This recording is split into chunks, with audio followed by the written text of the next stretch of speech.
नमस्कार। आप देख रहे हैं बिजनेस टुडे बाजार। तो आज का बाजार तो आपने देख लिया, क्या स्थिति हुई। अब हमें बात करनी है आगे की। आगे क्या होगा, ये सबसे बड़ा सवाल है।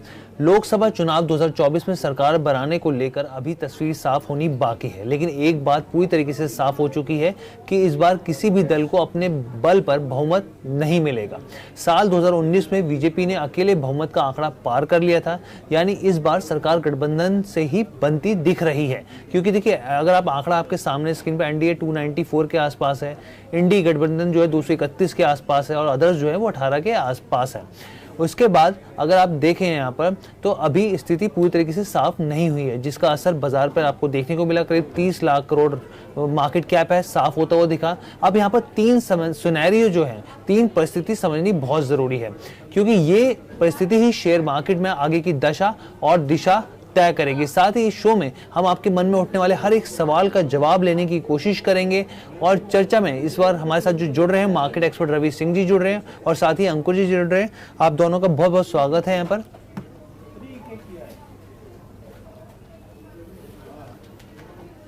धन्यवाद हर्ष, यहाँ पर मुझे बुलाने के लिए। तो सर, मैं यहाँ पे तीन सिनेरियो रखना चाहता हूँ और उसके बाद हम लोग इस चर्चा को पूरे तरीके से सामने रखेंगे। पहला सिनेरियो ये है कि नरेंद्र मोदी वापस प्रधानमंत्री बन सकते हैं, जहाँ उन्हें सहयोगी दलों की मदद लेनी होगी। ऐसे में सरकार उतनी आसानी से काम नहीं कर सकेगी जितनी वो पहले कर रही थी। एनडीए गठबंधन पहले से ही साथ है और ऐसे में इसी स्थिति के सच होने की संभावना यहाँ पे सबसे ज्यादा दिख रही है, क्योंकि जाहिर सी बात है, जब गठबंधन में काम करेंगे तो दबाव भी होगा, कई तरह की बातें माननी भी पड़ेंगी यहाँ पे। दूसरी स्थिति यहाँ पे साफ तौर पर कहती है कि एनडीए की अगर सरकार बने लेकिन प्रधानमंत्री पद किसी और को मिले, यानी कि नरेंद्र मोदी प्रधानमंत्री ना हो। और तीसरा सिनेरियो साफ तौर पर कहता है कि बीजेपी के कुछ सहयोगी पाला बदलकर इंडिया अलायंस को सत्ता में ले आए, और इस स्थिति का बाजार पर सबसे ज्यादा असर देखने को मिलेगा और इससे सरकारी नीतियों की दिशा पूरी तरीके से बदल जाएगी। तो ये तीन सिनेरियो हैं जो हमने सामने रखा और जो मौजूदा सबसे बड़े तीन सवाल हैं कि आखिर होने क्या वाला है, किसकी सरकार बनने वाली है। अभी आप भी कहते हैं किसकी सरकार बनने वाली है, इस पे इसी के ऊपर ये पूरा शो, आगे की स्थिति क्या रहने वाली है।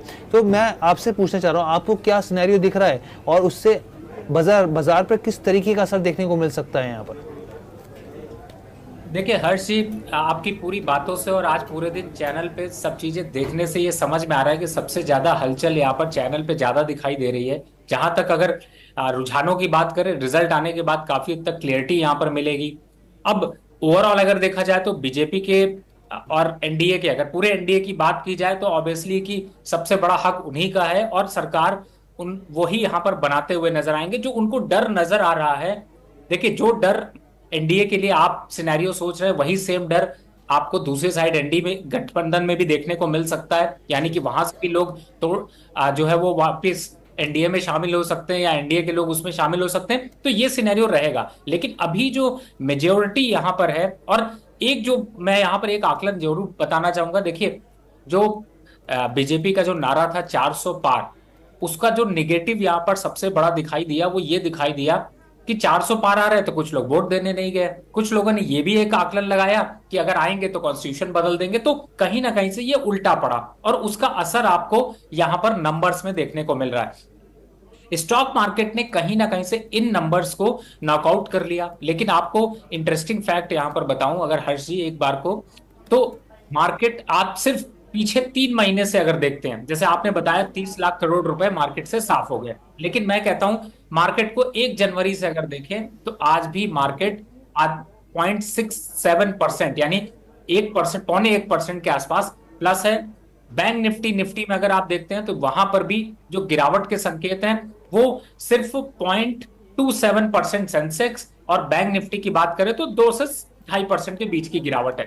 तो अब जो इन्वेस्टर है, जो ट्रेडर है, एक्चुअली में किसी ने 3 महीने पहले में तो निवेश किया नहीं। अगर आप पीछे से देखें तो जिसने 6 महीने, 8 महीने, 1 साल में निवेश किया वो आज भी प्रॉफिट पे है। तो ओवरऑल एक रुझान यहाँ पर निगेटिव जरूर आया, लेकिन मुझे ऐसा लगता है कि पॉलिसीज में आगे जो काम करने का स्टाइल है, बल्कि ये एक सबक भी है कि आपको अब और ज्यादा जो है वो रिफाइंड पॉलिसीज यहाँ पर करनी होंगी।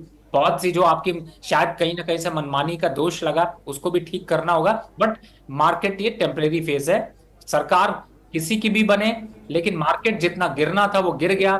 थोड़ा बहुत हो सकता है 2.5-3% की गिरावट और आपको देखने को मिल सकती, लेकिन मार्केट में कहीं ना कहीं से अब कल आपको स्टेबिलिटी यहाँ पर देखने को मिल सकती है। बिल्कुल, जो परत छाटते हैं ना, जिसको कहते हैं कि साफ होना, क्लैरिटी देना, तो ये रवि सिंह जी से हम लोग जो व्यूअर्स हैं समझ सकते हैं। क्योंकि देखिए, जो जिन लोगों ने अच्छा खासा प्रॉफिट बनाया, अगर उसमें थोड़ी बहुत गिरावट या फिर कहें कि ये कुछ दिनों की अगर गिरावट आ भी गई 2 दिन 3 दिन की, तो उससे घबराना नहीं चाहिए। यहाँ पर स्थिति को समझना चाहिए, बाजार को उस तरीके से देखना चाहिए। यहाँ पर अंकुर जी, आप सवाल आप अगर पूछना चाहें तो। हाँ, मेरा सवाल रवि जी ये है कि कल मार्केट में जैसा आप कह रहे हैं कि गिरावट कल भी होगी, लेकिन कहते हैं ना कि गिरते हुए चाकू को पकड़ना नहीं चाहिए, घायल होने की संभावना होती है। तो क्या अभी जो निवेशक बाय एंड डिप्स का इंतजार में बैठे हैं, तो क्या उन्हें अभी 1-2 दिन और इंतजार करना चाहिए? क्योंकि ज़्यादातर लोगों के जो सवाल हैं सोशल मीडिया पे या जहाँ भी सुनाई आते हैं, वो कहते हैं कि आरवीएनएल ले लो, ठीक है, और कोई डिफेंस के स्टॉक्स ले लो, एचएल खरीद लो। तो ऐसे स्थिति में जो एक यूफोरिया जो इस समय स्थिति अजीब सी स्थिति है, उसमें आप क्या सलाह देनी चाहेंगे? क्या आप कहेंगे कि भैया 2 दिन इंतजार कीजिए तब खरीदना, या फिर ये एक अपॉर्चुनिटी है जो मिस नहीं करनी? देखिए, आपने बहुत अच्छी बात कही, और सबसे बड़ी बात है कि आपकी बातों में ही आंसर भी छिपा हुआ है। सबसे पहले, जब इस तरीके की, जब देखिए क्या होता है, तूफान आता है ना, तो घर में बैठना अच्छा होता है। जब कहीं आग लगी हो तो साइड से निकल जाने में ज्यादा भलाई है। अभी मार्केट में जो उतार और चढ़ाव बन रहा है, ये ट्रेडर मार्केट में है, सिनेरियो डिसाइड कर रहा है। लॉन्ग टर्म इन्वेस्टर को यहाँ पर थोड़ा अब घबरा सकते हैं, लेकिन आप बहुत ज्यादा कुछ यहाँ पर आपको चेंज होता हुआ नजर आए, ऐसा मुझे फिलहाल नहीं दिखाई देता। दूसरी बात, आपने 2005 में भी हाई बनते देखा, 2010 में भी हाई बनते देखा, 2014 में भी हाई बनते देखा, 2019 में भी हाई बनते देखा, 2023 में भी हाई बना। तो मार्केट तो आपको हमेशा हाई पे रहेगी। जब भी डिप आएगा, लोग कहेंगे अब भाग जाओ, मार्केट साफ होने वाली है, गिरने वाली है। ऐसा फंडामेंटल फैक्टर पर नहीं है। इन्फ्लेशन के हिसाब से आज आपको लग रहा है, मैं तो इस तरीके से सोचता हूं, क्या यूएस मार्केट भी आज हमारी वजह से वहां पे भी 5% की गिरावट है? नहीं है। आपके अभी जो मार्केट इस समय चल रहे हैं, हम जो बात कर रहे हैं, इस टाइम पे भी कोई इंपैक्ट नहीं आया। तो ऐसा तो है नहीं कि हम बाहर के मार्केट से अंडर परफॉर्म करेंगे, वापस एवरेज वहीं पर सेटल होगा, इसलिए घबराने की जरूरत नहीं है। दूसरी तरफ आप यहां पर देखिए, मार्केट में मैं कहता हूं कोई टॉप कोई बॉटम आप पकड़ नहीं सकते, लेकिन आप अपनी स्ट्रैटेजी अच्छी बना सकते हैं। अगर आप निवेश की रणनीति बना रहे हैं, तो मुझे लगता है मार्केट में जब तक आप घुसेंगे नहीं, तब तक आपकी निवेश की रणनीति बनेगी नहीं। तो कितना घुसना चाहिए? अगर आपके पास 100 रुपए है, 25 रुपए का दांव लगाइए, स्टॉक्स में शुरू हो जाइए। क्योंकि जैसे ही आप स्टॉक्स को खरीदेंगे, उस 25% जो आप सीड डालेंगे, उसी से पेड़ बड़े होंगे, और पता चलेगा कब पानी डालना है, कब खाद डालनी है, कब पौधों की छटाई करनी है, जिससे कि आप धीरे धीरे करके 100% का निवेश करें। लेकिन कल का मार्केट ये जरूर दिखाता है कि आपको सिर्फ और सिर्फ यहां पर 15-20% से 25% की एंट्री जरूर करनी चाहिए। क्योंकि शेयर अगर 20% गिरे हैं, तो रिट्रेसमेंट ये कहता है कि 5-5.5% का रिट्रेसमेंट आने वाले 2 से 4 दिनों में दिख जाएगा। मार्केट का सिनेरियो इतना भी पुअर नहीं है। इंटरनेशनल हालात को कंपैरिजन करें तो भारत के मार्केट में फंडामेंटल बेसिस है, ये तो एक इवेंट है, न्यूज बेस है, जिसकी वजह से ये टेम्परेरी आपको उतार और चढ़ाव देखने को मिल रहा है। बिल्कुल फंडामेंटल की आप यहाँ पे बात करते हो। बिल्कुल सर, रवि सर, यानी इसका मतलब ये हुआ कि जिन्होंने आज बड़ा दिल दिखाया, बड़ा रिस्क दिखाया, तो उन्होंने तो आज खरीदारी कर ली, और जिस तरीके से बाजार सेटल होगा, तो आगे चल के साफ तौर पे फायदा मिलेगा। क्योंकि जो बेसिकली निवेशक है, वो भी तो इसी तरीके के इवेंट का इस्तेमाल करते हैं। बड़े दिन से बात थी कि बाजार उठ रहा है, ऊपर है, अब जाके बाजार में गिरावट आई है। तो इस गिरावट का आपको लगता है कि फायदा निवेशकों को कल भी उठाना चाहिए अगर गिरावट आती है तो? देखिए हर्षी, एक बात यहाँ पे आपके, मैं इतने शोज पीछे हुए हैं, आप हमेशा पूछते थे कब खरीदें, पीएसयूज को कब खरीदें, ऑयल मार्केटिंग कंपनीज को कब खरीदें, प्राइवेट बैंक्स को कब खरीदें।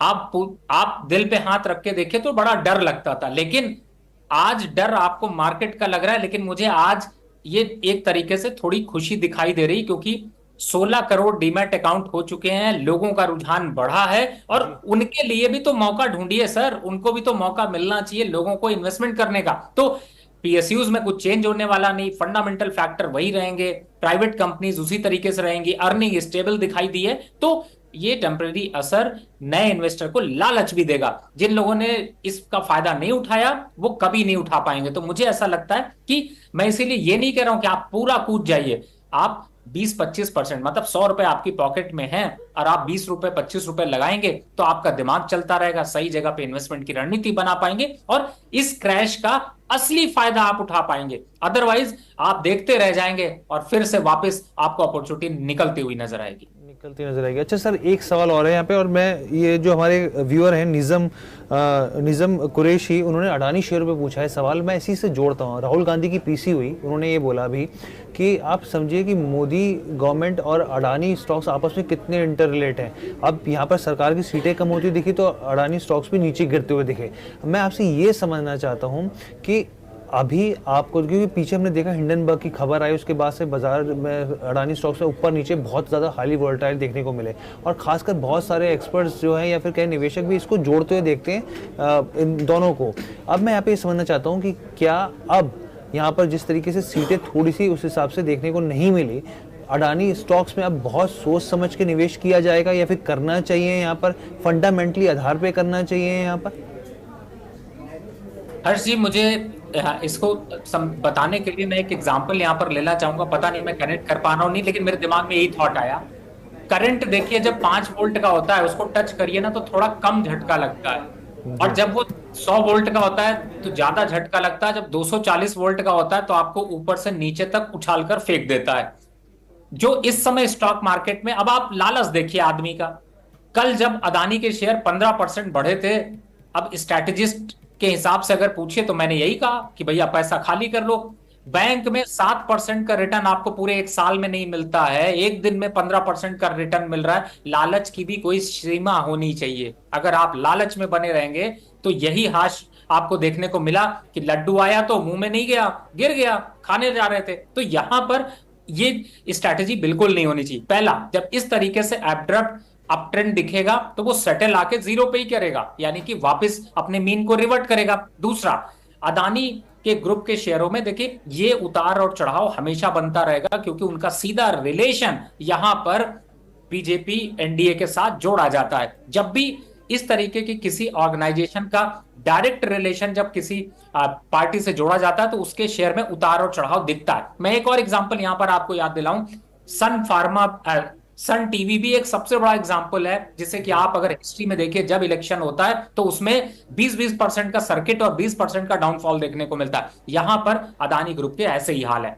अब आ जाते हैं कि आपको स्ट्रैटेजी क्या बनानी चाहिए। स्ट्रैटेजी में देखिए, हिंडनबर्ग की रिपोर्ट के बाद ये दिखा दिया कि वोलेटिलिटी यानी उतार और चढ़ाव का रेंज बढ़ा है अदानी ग्रुप में। तो आपको रिस्क रिवॉर्ड, यानी अगर आप 15-20% का रिटर्न चाहते हैं तो आपको 10% का रिस्क भी लेना पड़ेगा। और रही बात स्टॉक्स की बात करें, पोर्ट की क्या पॉलिसीज चेंज हो गई, क्या एनर्जी की पॉलिसीज चेंज हो गई, क्या यहां पर पावर की रिक्वायरमेंट हमारी खत्म हो गई? नहीं। आपको फंडामेंटली इस हिसाब से एवरेज ग्रोथ पर ये स्टॉक्स जिस पीई पे एवरेज पीई ट्रेड हो रहा है वहां पे आते हुए नजर आएंगे। तो मुझे ऐसा लगता है कि ये जो डिप है इसका थोड़ा और इंतजार करें। 20% गिरा है, 10% की गिरावट और हो सकती है, और उसके बाद अट्रैक्शन बनेगा और वापस जब फंडामेंटल नंबर्स पर आएगा तो वहां पर ना तो आपका पॉलिटिकल करियर काम आएगा, ना आपका इमेज काम आएगा। काम क्या आएगा? जो फंडामेंटल नंबर्स हैं। तो मुझे लगता है उन लेवल्स पर अदानी ग्रुप में वापस आपको रिट्रेसमेंट दिखाई देगी। गवर्नमेंट चेंज हो जाएगी तो थोड़ी प्रॉब्लम देखने को मिलेगी, लेकिन फंडामेंटल बनते हुए नजर आएंगे। जी बिल्कुल रवि जी, आपने बिल्कुल सही कहा, लेकिन कुछ चीज़ें हैं। अब देखिए, जैसे सब सरकार थी मोदी 2.0, तो उसमें डिफेंस और रेलवे बड़ा फोकस था। पीएसयू कंपनियों में काफ़ी इन्वेस्टमेंट आया भी, लोगों ने खरीदे भी। लेकिन अब कोलिशन गवर्नमेंट बनेगी जिसमें गठबंधन की सरकार होगी, जिसमें कुछ नई चीज़ें आ सकती हैं। जैसे नई चीज़ें क्या हैं कि जब बजट पेश किया जाएगा तो उसमें रूरल स्पेंडिंग पे कुछ फैसले लिए जा सकते हैं। लोगों की जेब में पैसे डाले जा सकते हैं जो ग्रामीण इलाके हैं। कोई नया टैक्स नहीं होगा। फिस्कल के मामले में सरकार को लचीला रुख अपना सकती है कि जो वित्तीय घाटा है उसको ज़्यादा चिंता नहीं करेगी। फार्मर्स के लोन वेव ऑफ हो सकते हैं, क्योंकि पिछले काफ़ी समय से डिमांड की जा रही थी। इंडिया गठबंधन इसकी अपने एजेंडे में भी लेके आया था इस डिस्कोर्स को। तो अब आप ये समझिए कि पूरा जो शिफ्ट है सरकार का, जो नई सरकार बनेगी वो इन मुद्दों पर होगा। तो जब ये इन मुद्दों पे होगा तो जो कंज्यूमर वाले स्टॉक्स हैं, तो आपको लगता है कि अब रणनीति बाजार में चेंज करने का वक्त आ गया है, अब डिफेंस और रेलवे पे उतना बुलिश होने का समय नहीं है? देखिए, मुझे ऐसा लगता है आपकी बात काफी हद तक सही है, प्रैक्टिकल है, लेकिन मुझे ऐसा लगता है कि आपका यहां पर टाइमिंग इंपॉर्टेंट करती है। अब टाइमिंग किस लिए इंपॉर्टेंट करती है, मैं आपको थोड़ा सा फंडामेंटल वापस पीछे ले जाना चाहूंगा। हम आपको एक बात बताइए, अगर मैं कहता हूं चलिए यहां पर इंडी गवर्नमेंट आती है, वो क्या करेगी? क्या वो रेलवे के कॉन्ट्रैक्ट को बंद करके उसकी रेल लाइन, उसकी डेवलपमेंट, उसकी जो ट्रेन की सुविधाएं हैं उनको खत्म कर देगी? ऐसा लगता है बड़ा मुश्किल है। मुझे ऐसा लगता है समझिए, कि बस बीच में रोकना चाहूंगा, रेलवे की प्रायोरिटीज बदल सकती हैं। जैसे वंदे भारत इनकी एक फ्लैगशिप ट्रेन है, उसको लेके ज़्यादा ज़रूरत से ज़्यादा जोर है। कई बार ऐसी खबरें आई जैसे कि लोगों को स्लीपर कोचेस घटा दिए गए। तो जो नई सरकार होगी उस पर दबाव होगा, चाहे वो इंडिया होगी चाहे वो एनडीए की बने, जो भी बने, उस पर दबाव होगा कि वो प्रो पुअर शो करे। जब वो प्रो पुअर होगी तो उसको कहीं ना कहीं उस तबके का ख्याल रखना पड़ेगा जो अब काफ़ी हमारे जो डिस्कोर्स है, पॉलिटिकल डिस्कोर्स, उसका अहम हिस्सा है। मैं उसी पे आने वाला था सर। आपने, थैंक यू कि आपने उस चीज को हाईलाइट किया, क्योंकि मैं यही कहने वाला था। देखिए, उसमें जो आप कह रहे हैं उसकी वजह से स्टॉक में करेक्शन होगा, लेकिन बहुत बड़ा करेक्शन नहीं होगा। क्यों मैं ऐसा कहता हूं? क्योंकि जब हम रेवेन्यू कैलकुलेट करते हैं, यानी कि वंदे भारत क्या हो रहा है सर, लॉस में चल रही है। लॉस में क्यों चल रही है? क्योंकि जिस हिसाब से इन्वेस्टमेंट की गई है उतने रिटर्न्स नहीं है। ये क्लियर है, फैक्ट है। अब अगर वंदे भारत मान लीजिए कुछ स्ट्रैटेजिकली चेंज किया जाता है या कुछ रेलवे में चेंजेस किए जाते हैं, तो मुझे ऐसा लगता है कि वो ज्यादा इंपैक्ट दूसरे साइड, रेवेन्यू साइड पे भी कर सकते हैं। इसलिए आप यहां पर जो गवर्नमेंट स्टॉक्स है उनके आप रेवेन्यू पे फोकस करें कि उनको नुकसान कहां से आ रहा है। गवर्नमेंट वहां पर सब्सिडी दे रही है, गवर्नमेंट उसका बजट एलोकेशन कर रही है, तो ये बहुत बड़ा फैक्टर है। अब दूसरी तरफ अगर आते हैं, जो आपने डिफेंस काउंटर की बात की, देखिए डिफेंस आज इंडिपेंडेंट काउंटर इसलिए बनता जा रहा है क्योंकि अब हम एक्सपोर्ट की तरफ बढ़ रहे हैं। मेक इन इंडिया प्रोग्राम का नाम चेंज हो सकता है, डिजिटल इंडिया प्रोग्राम का नाम चेंज हो सकता है, उसकी रीब्रांडिंग हो सकती है उनमें, लेकिन आज जो फंडामेंटल ग्रोथ यहां पर दिख रही है, अगर आज की सिर्फ बात करें, आप डिफेंस काउंटर को देखें तो इसकी वजह से कई एमएसएमईज, कई इंडस्ट्रीज ने एक साथ सपोर्ट करके काम कर रहे हैं। मुझे लगता है कि इससे बस इतना ही होगा कि डिफेंस के ये स्टॉक के बजाय कुछ और स्टॉक लिस्ट होते हुए नजर आएंगे और उनमें मल्टी बैगर बनते हुए नजर आएंगे। लेकिन ये क्लियर है कि डिफेंस के, पीएसयूज के, बैंकिंग के और खास तौर से रेलवे के इन काउंटर में करेक्शन अच्छा है। अगर करेक्शन अच्छा इसलिए है कि अगर नीचे लोअर लेवल पर मिल पाता है, गिरता है, तो लोगों को कहीं ना कहीं से इस पे पार्टिसिपेट करने का मौका मिलेगा। अब आते हैं, जो आपका शायद यही सवाल अगला होगा कि क्या करेक्शन हो सकता है। बिल्कुल, देखिए, जब आज मैं इसमें भी डेटा आपको देता हूं, रेलवे की सिर्फ बात कर लूं तो अगर मैं 1 जनवरी से रेलवे का डेटा देखता हूं तो इस समय रेलवे आज भी, जहां पर स्टॉक, सारे स्टॉक्स की बास्केट बनाइए, 40% अप पे खड़ा है 1 जनवरी से आज में। डिफेंस में आ जाइए, डिफेंस यहां पर इस समय अभी खड़ा हुआ है 32% पॉजिटिव पे, यानी कि अगर गिर भी गया तो क्या होगा, 3 महीने के रिटर्न अगर इतने ज्यादा हो तो सर मुझे लगता है कि शायद कहीं से मार्केट में करेक्शन आना जरूरी है। तो मुझे ऐसा लगता है बिल्कुल 8-10% का करेक्शन आ सकता है, लेकिन वो सस्टेनेबल नहीं होगा और वापस से आपको अपवर्ड मोमेंटम दिखाई देगा। जी ठीक है सर, आपने बहुत अच्छे से समझाया। मुझे लगता है जो भी व्यूअर्स होंगे उनको एकदम क्लैरिटी यहाँ पर मिल गई होगी। अच्छा, इसी से जुड़ा एक सवाल है, इसमें थोड़ा सा एक और ऐड ऑन कर देता हूँ सर। जो सबसे ज़्यादा बात होती थी स्मॉल कैप और मिड कैप की, क्योंकि हमने लार्ज कैप को तो देखा बहुत ज़्यादा नहीं चला पिछले कुछ समय से। मिड कैप में की बात करें, अगर मैं सिर्फ आज की बात और उसमें पीछे के सिनेरियो को जोड़ूँ तो 8-8.5% की आज गिरावट है, मिड कैप में भी 7.5% की गिरावट है। जो बार बार कहा जाता है कि यहाँ पे फ्रॉथ है स्मॉल कैप में, इस तरह की चीज़ें निकल कर आती हैं बार बार, और बोला जाता है कि अभी और करेक्ट होना बाकी है यहाँ पर, तब इसमें असली तस्वीर सामने होगी। आपका क्या मानना है यहाँ पे स्मॉल कैप और मिड कैप के ऊपर? क्या अभी करेक्शन और होना बाकी है? आपको लगता है कि अभी और होना चाहिए यहाँ पे करेक्शन, तब जाके सही वैल्यूएशन पर आएगा? हर्ष जी, काफी अच्छा सवाल है और मैं जरूर चाहता कि आप पूछें, लेकिन आपकी खास बात ये है कि आप छोड़ते कोई भी मौका नहीं है। और इस समय मिड कैप और स्मॉल कैप पे सबसे ज्यादा चिंता है। देखिए मैं थोड़ा सा, आप मेरी पूरे इस विवाद से ये, पूरी बातों से ये मत मान के चलिए कि मैं मार्केट में बहुत बुलिश हूं। मैं मार्केट में अपॉर्चुनिस्ट हूं। मुझे अच्छा मौका मिलेगा तो मैं खरीदूंगा, यानी कि मैं ये कहूंगा कि इन्वेस्टर को एंटर करना चाहिए। अगर मार्केट में अपॉर्चुनिटी नहीं है तो वेट भी करना चाहिए, कुछ दिन बाहर घूमने जाते हैं, थक जाते हैं, छुट्टियां मनाते हैं, वैसा रखना चाहिए। मिड कैप स्मॉल कैप की बात कर लें, हमने जब साल की स्टोरी करी थी तो पिछले 1-2 सालों में मिड कैप के कुछ स्टॉक्स 300%, कुछ स्टॉक 400% की रैली, एवरेज ऑन देखें तो 55% की रैली, स्मॉल कैप ने 45% की रैली दिखाई। अगर 10% गिर रहा है तो ये अच्छी बात है। दूसरा, जैसे ही जब यहां पर इलेक्शन की घोषणा हुई, हमारे शक्ति कांता दास जी इंडिपेंडेंट हो गए और वो अपने क्लियरेंस पे लग गए, क्योंकि उन्हें भी पता है कि अब दूसरा टर्म के बाद तीसरा टर्म आना नहीं है। तो जिस तरीके के स्टेटमेंट आए या जो क्लियरिटी के लिए आए, उसका नेगेटिव इंपैक्ट दिखा।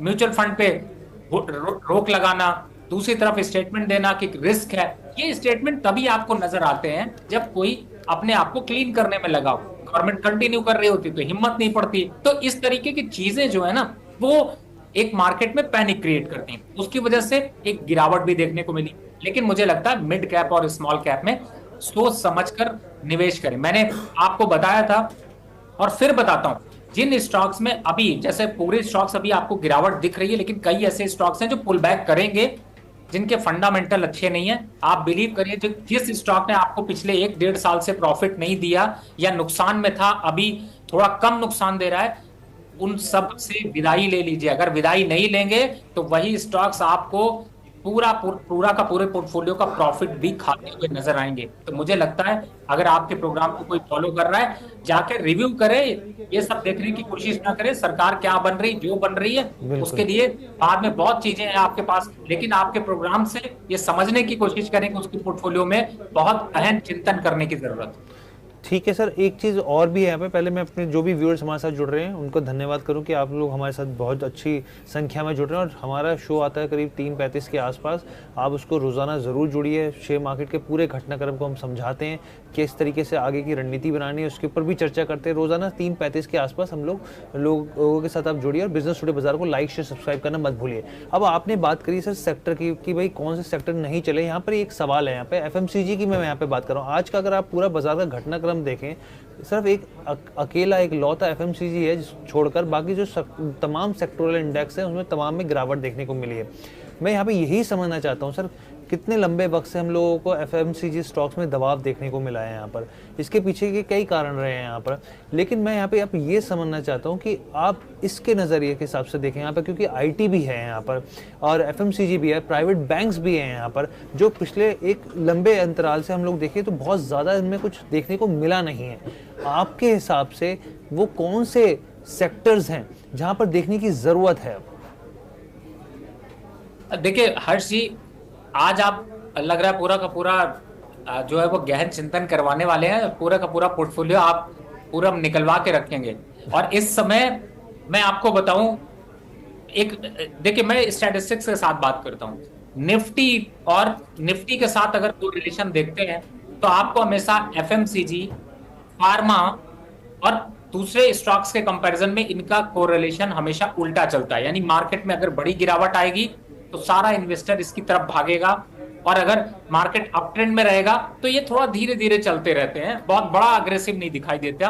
अब मैंने आपको अभी बताया था कि कितना कितना चला, डिफेंस कितना चला, रेलवे कितना चला, वहीं पर आपको ये भी कंपैरिजन बताता हूं। इस समय अगर फार्मा सेक्टर देखें तो 1 जनवरी से अब तक 11% की रैली दिखा चुका है, रियल्टी काउंटर 20% की रैली दिखा चुका है, मेटल काउंटर 22% की रैली दिखा चुका है। और आपने बात की थी FMCG की, अगर FMCG को देखें तो सिर्फ 3.5%, वो भी आज के दिन के हिसाब से दिखाई दे रहा है। तो ये क्लियर दर्शाता है कि मार्केट अगर अप ट्रेंड में है तो ये आपके साथी नहीं है, मार्केट अगर डाउन ट्रेंड में है तो यही आपके साथी और आपको सपोर्ट देने वाले हैं। अब आगे के विजन की बात कर लें। देखिए दूर दूर तक IT को तो रखिए नहीं, क्योंकि IT ने अभी सिर्फ 3 महीने में ही देखे तो 8% और पीछे से देखे तो 40% से ज्यादा साफ हो गया। और बड़ी दुविधा हमारे देश की ये है कि जितने इन्वेस्टर हैं उनसे अगर आप पूछेंगे तो वो कहेंगे बैंक कैसे ले, डिफेंस कैसे ले, माइनिंग कैसे ले, ऑटो कैसे ले, इतना बढ़ चुका है। तो उनको क्या समझ आता है? आईटी। अरे जिसका विदेश में भविष्य नहीं उसका देश में क्या भविष्य होने वाला है? मुझे ऐसा लगता है आईटी काउंटर अभी 2 साल से डाउन ट्रेंड पे है और अभी 1-2 साल और डाउन ट्रेंड में चलेगा। एक और इंपॉर्टेंट यहां पर आपको मैं बता दूं, अगर आपको किसी से दूरी बनानी है, किसी में प्रॉफिट बुक करना है, तो वो है रियलिटी काउंटर। सोच समझ कर निवेश करिए। इस समय इस काउंटर की तरफ देखना, अगर आप पहले से इन्वेस्टेड हैं तो अभी भी मौका है, निकल जाइए जो भी आ रहा है। लेकिन अगर आप बने रहेंगे तो आने वाले 2-3 सालों तक, 2 सालों की मैं बात कर रहा हूं, मैं 2 महीने की बात नहीं कर रहा हूं, आपको काफी पेड़ देखने को मिल सकता है। तो मुझे लगता है कि स्ट्रैटेजी सोच समझ कर बनाइए। और रही एफएमसीजी और फार्मा की, अगर मार्केट में और करेक्शन बढ़ती है तो एफएमसीजी काउंटर में ही निवेश बढ़ेगा और इस हिसाब से पोर्टफोलियो का एलोकेशन, पूरे पोर्टफोलियो में एफएमसीजी और फार्मा में इस समय 20% से 25% के बीच का एलोकेशन किया जा सकता है। अच्छा रवि जी, अगर हम निफ्टी 50 के चार्ट को देखें तो चार्ट का पैटर्न बिल्कुल आज जो गिरावट थमी है, या यूं कहें कि मार्केट जो बंद हुआ है वो बिल्कुल सपोर्ट पे हुआ है, और सपोर्ट भी काफ़ी बड़ा सपोर्ट है जिस पे आज मार्केट क्लोज हुई है। तो ये कल अगर आप चार्ट को देखें तो क्या आपको लगता है कि इस सपोर्ट से कहीं बाउंस बैक लेगा या फिर सपोर्ट को तोड़ के नीचे जा सकता है? क्योंकि जो पैटर्न बन रहा है उसमें भी डबल टॉप या ट्रिपल टॉप बन रहा है, तो आपको लगता है कि यहाँ से सपोर्ट लेके थोड़ी सी रिकवरी आएगी या फिर नीचे इस सपोर्ट को तोड़ सकता है? देखिए, मैं जो बोलने वाला हूँ उससे शायद मेरे ख्याल से मेरे भाई बंधु माताएं बहनें जो चार्ट वगैरह देखते हैं थोड़े नाराज हो जाएंगे। आपको मैं बताऊं कि चार्ट और फंडामेंटल तभी देखा जाता है जब नॉर्मल डेज में मार्केट चल रही हो, जब इवेंट पे चल रही हो ना, तो ना कोई सपोर्ट काम करता है, ना कोई रेजिस्टेंस होता है, ना कोई फंडामेंटल काम करता है। और प्लीज इस चीज से बचिए। ये जितने टेक्निकल लेवल दे रहे हैं ना, ये सब भ्रम फैला रहे हैं। क्यों मैं कह रहा हूं आपको? क्योंकि यहां पर मार्केट न्यूज बेस्ड है। कल अगर अभी ये हो जाए कि एनडीए सरकार बनाएगी, आपको 5% का डाउन सर्किट दिखाई देगा, और जैसे ही इंडी बनाएंगे तो आपको अगेंस्ट दिखाई देगा। कल अगर बच जाए कि बीजेपी का मैंडेट कंप्लीट हो गया, वो आ जाएंगे, तो यही आपको 10% की रैली दिखाई देगी। कहां गए सपोर्ट, कहां गए रेजिस्टेंस? तो बेटर है इस टाइम पे सपोर्ट रेजिस्टेंस से ज्यादा मार्केट के सेंटिमेंट, और आपका चैनल फॉलो करें जिसमें की चर्चा हो रही है इस तरीके की कि आपको निकाला जा सके। लेकिन फिर भी आप लेवल की बात कर रहे हैं। देखिए, निफ्टी 21,000 जो आपने अभी यहां पर क्लोजिंग देखी है, मैं उसके लेवल्स की भी बात कर देता हूं। तो इस समय जो निफ्टी में क्लोजिंग लेवल आपने देखे हैं, उन लेवल्स को देखें तो 21,500 एक स्ट्रॉन्ग बॉटम दिखाई देता है, दूसरा 21,300 एक बॉटम अच्छा खासा बनता हुआ दिखाई देता है। मुझे लगता है ये आपका लोअर साइड पे काफी स्ट्रांग है, और इसके नीचे जब तक एक हफ्ते मार्केट बंद ना हो, मैं 1-2 दिन की बात नहीं कर रहा हूं, जब तक एक हफ्ते बंद ना हो तब तक निगेटिव टेरिटरी में जा पाना मुश्किल है। दूसरा, बैंक निफ्टी की बात कर लें, जब तक 42,000 के लेवल्स के नीचे मार्केट 2-3 दिन नहीं चलता, तब तक बहुत बड़ा डाउनफॉल आना बहुत मुश्किल है। तो मुझे ऐसा लगता है कि ये सिर्फ एक करेक्शन फेज है, और लेवल्स की बात मैंने इसीलिए करी क्योंकि वॉल ज्यादा है, लेवल्स काम नहीं करेंगे। तो क्षमा चाहूंगा उन लोगों से जिनको मेरी बात बुरी लगी हो, लेकिन समझाने का तरीका सिर्फ यही है कि आप इस समय सेंटिमेंट को देखें, लेवल्स को लॉन्ग टर्म के लिए देखें, ज्यादा अच्छे। ठीक है सर। अच्छा, आपने 3 सेक्टर की बात की, एफएमसीजी आपने बोल दिया, आईटी बोल दिया, रियलिटी बोल दिया सर। और इससे पहले मैं जो आपसे बात करता प्राइवेट बैंकिंग को, क्योंकि सर मैं अगर यहाँ पे निफ्टी से कंपैरिजन करूँ रिटर्न के मामले में, तो पिछड़ता हुआ दिखता है प्राइवेट बैंकिंग से। यहाँ पर जो काउंटर्स हैं यहाँ पर आपका, क्योंकि एचडीएफसी की बात करें, कोटक की बात करें, बहुत ठंडा रिस्पांस रहा है यहाँ पे। अर्निंग जो देखें बैंकिंग की वो बेहतर रही है यहाँ पर। प्राइवेट बैंकिंग की बात कर रहा हूँ, आपको दिख रहा है, क्योंकि देखिए सबने बोला सरकारी बैंक खरीद लो, सरकारी बैंक खरीद लो। कोई प्राइवेट बैंक है आपको दिखता है आपको नज़र में कि इसकी वैल्यूएशन अभी उस हिसाब से ठीक है, एडजस्टेड है, और आप भी खरीदारी की जा सकती है यहाँ पे प्राइवेट बैंकिंग स्पेस में? हर्ष जी, बैंकों की भरमार है। आप जिस पे खरीदारी करने की सोच रहे हैं, चाहे वो सरकारी हो या प्राइवेट हो, अगर आप प्राइवेट बैंक की तरफ जा रहे हैं, देखिए इस समय एक अच्छा करेक्शन आईसीआईसी बैंक में देखने को मिला है, अच्छा करेक्शन आपको आईडीएफसी फर्स्ट बैंक में देखने को मिला, अच्छा करेक्शन आपको आईडीबीआई में देखने को मिला है। ये बैंक ऐसे बैंक है जो आगे चलकर मल्टी बैगर बनते हुए नजर आएंगे। तो मुझे लगता है अपॉर्चुनिटी के लिए इनको बिल्कुल देखना चाहिए, और आपको इग्नोर कहीं से, आप अगर आप इग्नोर करते हैं तो आप बड़ी मोमेंटम को, या फिर ये कहें कि आप मार्केट को ही पूरा मिस करने वाले हैं? अच्छा सर, आज के सत्र में करीब 300 ऐसे स्टॉक रहे हैं जो साल के निचले स्तर पर बंद हुए हैं। आपके रडार पर हैं कुछ ऐसे स्टॉक जो आपको लगता है सर सलाह देना चाहिए? जैसे हमने सेक्टर्स की तो सलाह दे दी, कुछ ऐसे स्टॉक जिनसे थोड़ी दूरी बना के रखना चाहिए हाल फिलहाल के लिए, कुछ समय के लिए, आपकी नज़र में है ऐसे कुछ? देखिए, दूरी बनाने के लिए मुझे कुछ स्टॉक के नाम याद आ रहे हैं, मैं उनको बता सकता हूं, जैसे कि बंधन बैंक, दूसरा है आरबीएल बैंक, तीसरे की तरफ जाएं तो यस बैंक, चौथे की तरफ जाएं तो पंजाब नेशनल बैंक। देखिए, ये सारे बैंक फंडामेंटल टेक्निकल के बेसिस के छोड़िए, जो अभी हवा चल रही थी ना उसी में ये चल रहे थे, लेकिन फंडामेंटली अगर देखते हैं तो अभी इनके चलने के चांसेस कम है। मुझे लगता है अगर आपके पोर्टफोलियो में हैं और आप ये सोच कर बैठे हुए हैं कि नहीं मैं अभी पड़ा रहूंगा, आप जिद्दी करते रह जाएंगे, खुशी नहीं मिलेगी, सिर्फ दुख मिलेगा। इसलिए बेटर है कि इन स्टॉक से निकल जाइए। जी अंकुर जी। जी जी, बिल्कुल सही कहा आपने। अच्छा, कुछ स्टॉक्स, अब हम उन सेक्टर्स की बात कर लेते हैं, जैसे एफएमसीजी में कल भी तेजी रह सकती है, तो कोई एक दो स्टॉक्स बता दीजिए दर्शकों के लिए जो कल कंज्यूमर वाला कोई स्टॉक हो जिसमें तेजी होने की संभावना हो। देखिए, आपने खुद ही नाम ले लिया, एक तो टाटा कंज्यूमर है और दूसरा जो है वो कोलपाल है, जिसको कि आप फोकस कर सकते हैं। डाबर में थोड़ी रैली आ चुकी है, इसलिए मैं थोड़ा यहाँ पर अभी कहूंगा कि थोड़ा वेट कर ले, लेकिन ये दो स्टॉक्स मुझे अच्छे लगते हैं फॉर लॉन्ग टर्म। जी जी जी, यहाँ पर सर मेरा सवाल कल के लिए, आज तो हमने देखा, क्योंकि आपकी बात बिल्कुल सही है, जिस तरीके का इवेंट है और जिस तरीके से ट्रिगर हुआ है वो एकदम साफ तौर पे दर्शाता है कि बाजार की जो वॉलेटिलिटी है एकदम हाई है यहाँ पर। लेकिन फिर भी मैं एक प्रिडिक्शन करने के लिए नहीं कह रहा सर, मैं आपके हिसाब से वैसे ही समझना चाह रहा हूँ ताकि व्यूअर्स को थोड़ा सा और क्लैरिटी मिल सके। कल का बाजार में किस तरीके से अगर किसी को ट्रेड लेनी हो निफ्टी, बैंक निफ्टी में, और फिर कल का जो शुरुआत है किस तरीके से, क्या गैप डाउन में होती दिखेगी? क्योंकि देखिए आज तो सारे समीकरण नहीं पता चल जाएंगे, ये तो एक लंबा सिनेरियो पूरा जो पॉलिटिकल ये पूरा घटनाक्रम है, लेकिन आपके हिसाब से क्या दिख रहा है? हर्ष, आज मैंने 17 दिन लोगों को सिर्फ एक ही चीज समझाने की कोशिश करी कि स्टॉक जितने आपके हैं उनको आप थोड़ा मैनेज कर लीजिए, कोशिश करिए, उनमें लॉस तो दिखाई देगा, बड़ा लॉस दिखाई देगा। अगर आप छोड़ दोगे तो 3-4 महीने में सब वापस आपको उन्हीं लेवल्स पर दिखाई देंगे, इतना पेन नहीं है। लेकिन मैं 2 तरीके की स्ट्रैटेजी यहाँ पर अप्लाई करने की कोशिश कर रहा हूँ। एक, निफ्टी में जो ऑप्शन ट्रेडर है उनके लिए बता सकता हूँ, और खास तौर से जो लोगों का बार बार ऐसा रिस्क लगता है। पहला कि बाय साइड से चलिए। मैं पिछले 3 दिनों से, पिछला जो लास्ट शो हुआ था उसमें भी मैंने आपके सामने यही बताया था कि कॉल और पुट बाय करके चलिए, दोनों बाय करेंगे, कोई ना कोई चलेगा, आपको प्रॉफिट देगा। आज देख लीजिए पूरी की पूरी हिस्ट्री पलट गई और ऑप्शन बायर ने आज वो पैसे बनाए हैं जो आज शायद मार्केट में सब लोग रोते हुए नजर आ रहे हैं, उन्हीं के पास एक खुशी का माहौल दिखाई दे रहा है।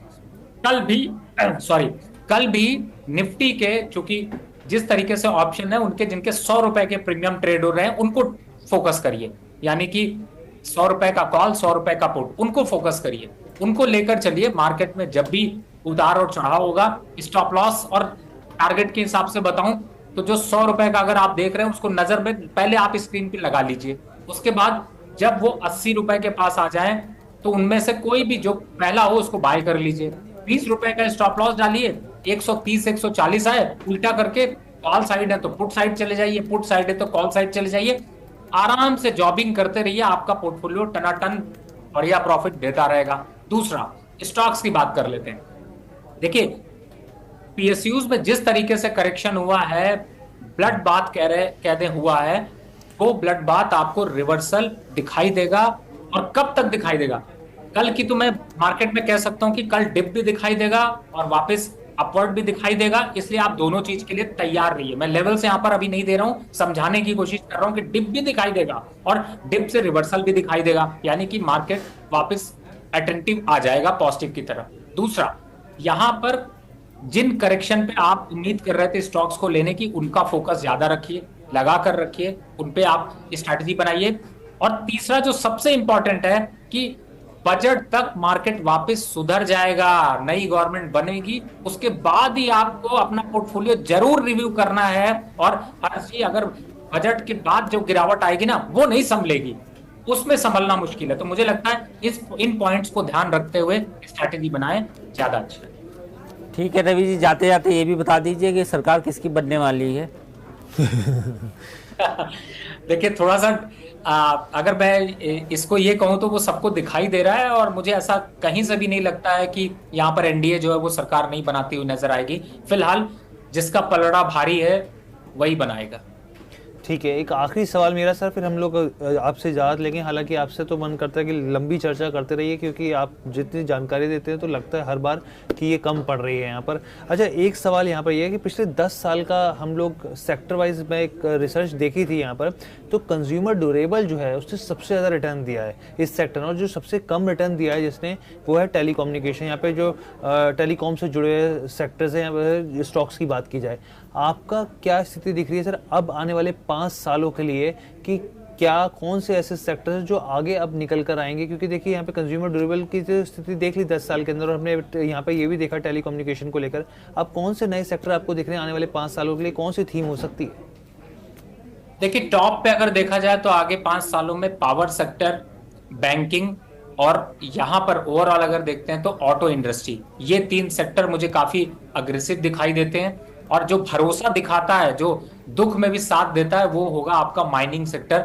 कुछ ना मिले, स्टॉक में कुछ नहीं मिलता तो डिविडेंड ही खुशी देता रहता है। तो मुझे लगता है कि दोनों को सामंजस्य बिठाइए, 10 साल का विजन है तो इन सेक्टर्स पे फोकस रखें। ठीक है सर, तमाम सवालों के आपने जवाब दिए और अपना कीमती समय निकाला। मुझे पता है आप मीटिंग में थे और उसके बाद मैंने आपसे गुजारिश करी और आपने कीमती समय अपना निकाला, हमारे साथ बिजनेस टुडे व्यूअर्स के साथ दिया अपना कीमती समय। बहुत बहुत धन्यवाद आपका हमारे साथ जुड़ने के लिए सर। बहुत बहुत धन्यवाद। जी धन्यवाद। तो आप ये साफ तौर पे ये खास चर्चा सुन रहे थे, क्योंकि देखिए आज रिजल्ट्स थे और रिजल्ट्स में ये जो बाजार है वो एक तरीके से क्रैश। जी, काफी सवाल आए आज दिन भर, हमने बिजनेस टुडे बाजार पे चर्चा की, सवाल लिए, और ज़्यादातर लोगों के सवाल ये थे कि पीएसयू में अब क्या होगा। जी बिल्कुल, सबसे चीज़ यही थी कि पीएसयू जिस तरीके से क्रैश हुआ और जिस तरीके से पहले इन्होंने फ़ायदा उठाया और अब देखिए पूरा डिप गया, तो सबसे बड़ा कंसर्न इसी को लेकर था। और यहाँ पर मैं वाइंड अप करूँगा और साथ ही आप सभी व्यूअर्स का दिल से धन्यवाद करूँगा कि आप बड़ी संख्या में हमारे साथ जुड़े, और साथ ही हर बार की तरह प्रमोशन अपने चैनल का कि हमारे चैनल बिजनेस टुडे बाजार को लाइक शेयर सब्सक्राइब करना मत भूलिए। और 3:35 के आसपास रोज़ाना हम मार्केट लाइव करते हैं दोपहर में 3:30 के बाद, उसके साथ जुड़िए, अपने सवाल भेजिए, आपके सवालों के जवाब मिलेंगे। यकीन मानिए ऐसा शो आपको कहीं और नहीं मिलेगा। धन्यवाद।